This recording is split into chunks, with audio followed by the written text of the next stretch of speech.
भजे व्रजेकमण्डनं समस्तपापखण्डनं स्वभक्तचित्तरञ्जनं सदैव नन्दनन्दनं सुपिञ्चकुच्चमस्तकं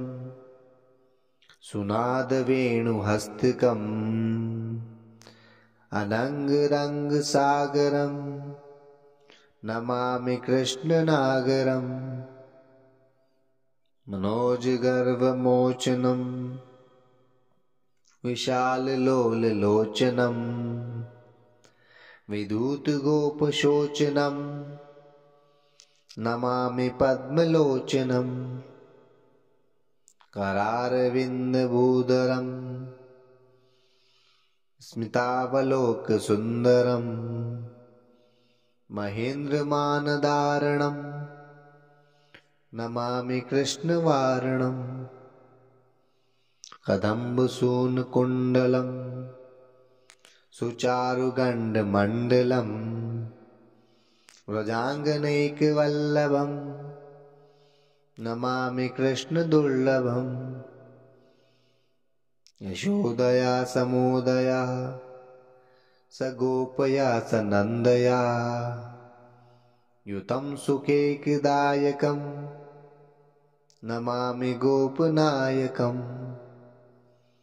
सदैव पादपङ्कजं मदीयमानसे निजं ददानमुत्तमालकं नमामि नन्दबालकं समस्तदोषशोषणं समस्तलोकपोषणं समस्तगोपमानसं नमामि नन्दलालसं भुवोपरावतारकं भवाप्तिकर्णधारकं यशोमतिकिशोरकं नमामि चित्तचोरकं दृगान्तकान्तभङ्गिनं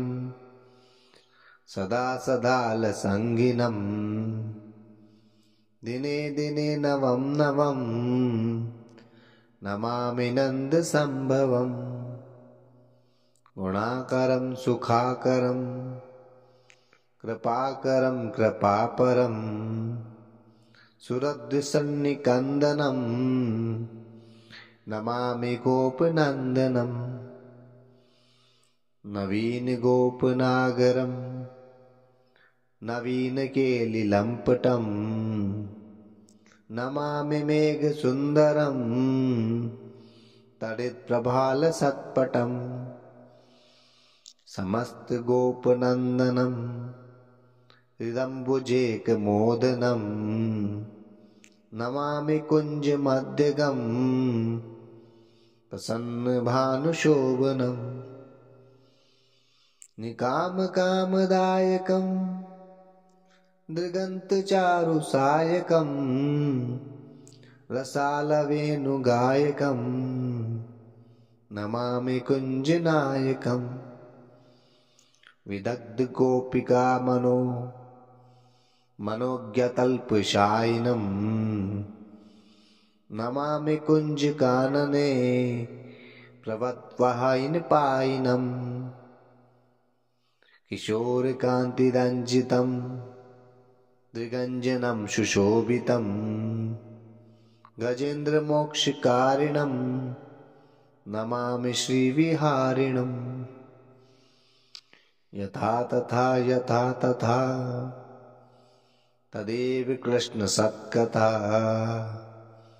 मया सदैव गीयतां तथा कृपा विधीयताम्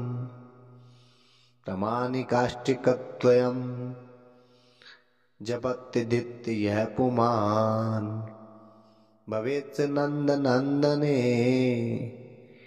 भवे भवे सुभक्तिमान् भवे भवे सुभक्तिमान्।